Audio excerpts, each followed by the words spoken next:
अच्छा जी, मास्क जो होता है ना वो बड़ी कमाल चीज़ होती है। आपको एक छोटा सा हैक बता रहा हूँ, पहले भी मैंने बताया लेकिन आपको फिर बता देता हूँ।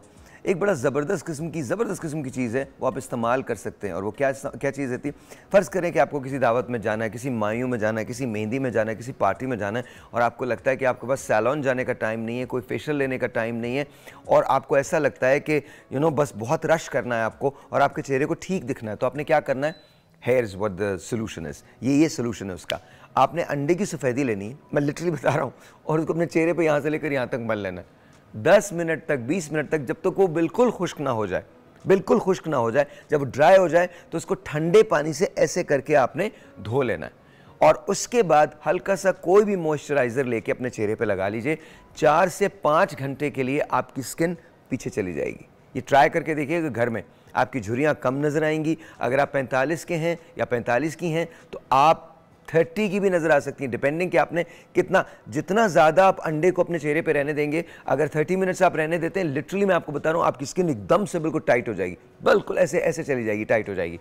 अच्छा, इसी तरह से इसके ऊपर अगर आप एक चीज़ करेंगी तो और भी ज़्यादा, या करेंगे तो बहुत अच्छा आएगा। अगर उससे पहले, मास्क लगाने से पहले, अगर आप 2 मिनट के लिए, ओनली फॉर 2 मिनट्स, अगर आप थोड़ा सा एक टमाटर लेके, छोटा सा एक टमाटर लेके, और उसके ऊपर शहद का आधा चमचा डाल के अगर वो लगा लें तो आपकी स्किन को सूद करेगा, आपकी स्किन को नेचुरली प्रिपेयर कर देगा आपके इस मास्क के लिए।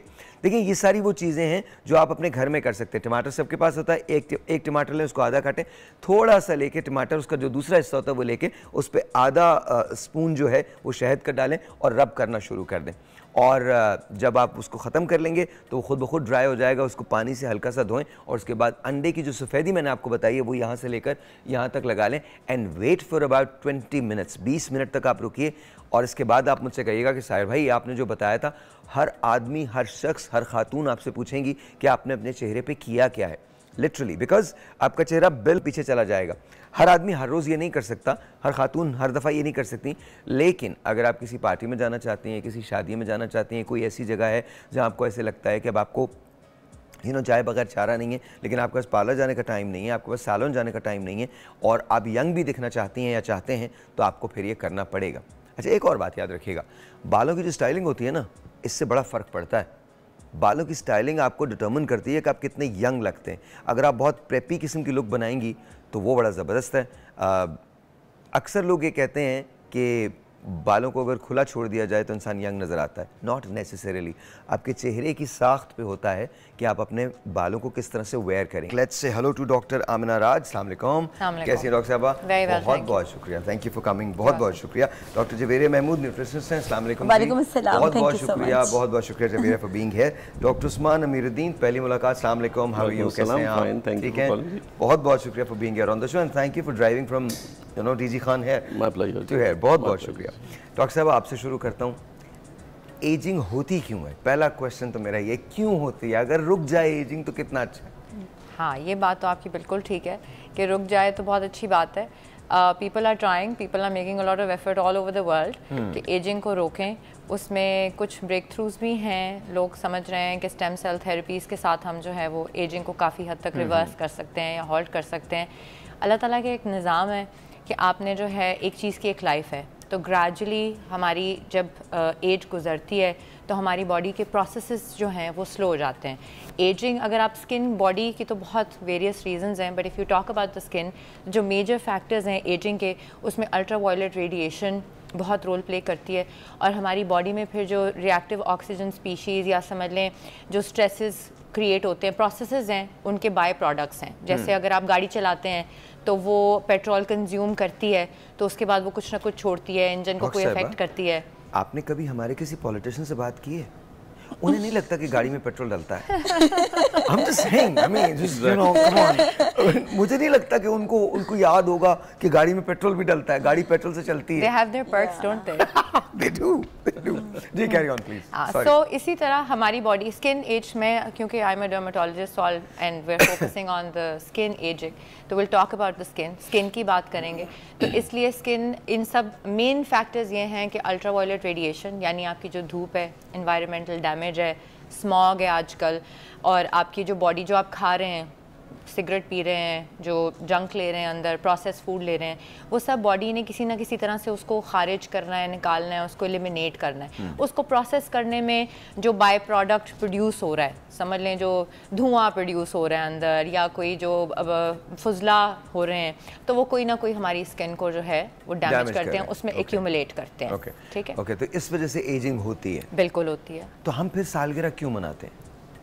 मतलब मैं कभी भी मैं समझ नहीं सका, मुझे प्लीज अंडरस्टैंड करवाइए। ये मतलब every single year we are getting old, so you shouldn't be celebrating. I think we celebrate coming in the world, not going. I mean, you're about, you know, आप आहिस्ता आहिस्ता हम पॉजिटिव उससे करीब हो रहे हैं जिससे आप डर रहे हैं। हम पॉजिटिव सोचते हैं, इसलिए हम सोचते हैं दुनिया में आए थे। This is also very positive. The moment birthday comes, you should say नहीं आज के दिन मैं कुछ नहीं सुनूंगा. That's it. Special day. It's very special. But anyways ये तो नहीं, आप बनाइए सालगिरह प्लीज़, कोई और चीज़ मत शुरू कर दीजिएगा। साहिर भाई ने मना कर दिया, सालगिरह नहीं मनाए। पर come to think of it, मुझे दो चीज़ें ज़िंदगी में कभी समझ में नहीं आई। एक तो सालगिरह समझ में नहीं आती, why do we celebrate, because we are actually getting old. और दूसरा, लाइफ इंश्योरेंस कभी नहीं समझ में आई। The moment you are dead you get the money, so आपको पैसा हासिल करने के लिए मरना ज़रूरी है। So it should be called life insurance, it should be called death insurance. The moment you are dead, you get the money, and you don't get the money. Somebody else gets the money. किसी और को पैसा मिलता है, आपको कुछ भी नहीं मिलता। You're gone. आप सो गए, फिर उसके बाद पेपर वर्क भी दूसरे करते हैं। So realize that. ये दो चीज़ें मुझे कभी समझ में नहीं आई। डॉक्टर साहब आपकी तरफ आता हूँ, प्लीज़ मुझे सॉरी मैं कभी कभी इधर उधर ड्रिफ्ट कर जाऊँगा। तो मुझे ये बताइए कि जैसे डॉक्टर साहब ने एक्सप्लेन किया, एजिंग हो जाती है। सारी दुनिया को ये शौक है कि जी अगर हम 40 के हैं तो हम 20 के लगें, 60 के हैं तो 40 के लगें, और 80 के हैं तो भी 40 के लगें, 40 से ज़्यादा के ना लगें। तो मुझे ये बताइए, ऐसा क्या हो सकता है कि ये सब कुछ हो जाए? क्या हेल्दी लाइफस्टाइल इस पे असरअंदाज करता है? जी basically I am a plastic surgeon, तो अगर हम इसको थोड़ा सा बर्ड्स आई व्यू के साथ साथ एक उसको स्क्वीज़ करें चीज़ों के अंदर कि word 40, I think 40 is naughty, तो एक 40 वर्ड यूज किया जाता है, उसमें हर बंदा we have 70, that's very naughty. 70 becomes 40 ना, 70 wants to be 40. You are actually right. So that is negated. तो 40 एक ऐसी फिगर है जिसके ऊपर एवरीबडी वांट्स कि भी हम एक वो लुक दें कि एक अच्छा ग्रूम्ड और एक वेल मैनर्ड और बड़ा प्रेजेंटेबल एक बंदा सामने है, चाहे इन द फॉर्म ऑफ मेल हो चाहे फीमेल। Okay. तो उसके लिए व्हाट आई थिंक इज़ कि आपकी जो 40 साल की एज है, ये डिपेंड करती है आपकी 30 इयर्स और 40 इयर्स के दरमियान जो टेन्योर था 10 इयर्स का, वो बहुत इंपॉर्टेंट फैक्टर है। वो 30 से 40 साल के दरमियान में आपकी हैबिट्स, आपका साइकोलॉजिकल स्ट्रेस, आपका बच्चों के साथ इंटरेक्शन, सोशल इंटरेक्शंस, और आपने अपनी जो केयर है, सेल्फ केयर, आपने अपने मिरर को किस तरह प्रेजेंट किया। और जब तक आप अपने आप को खुद पसंद नहीं करते, nobody will go and love you. I think we should love ourselves. और जब ये चीज़ आपके अंदर डेवलप होगी, तो आई थिंक कि आपको सेल्फ केयर, सेल्फ ग्रूमिंग में in the form of presentation बहुत। डॉक्टर साहब, utmost respect to you, but हमारी कौम में जितना सेल्फ लव है मैंने कहीं देखा ही नहीं।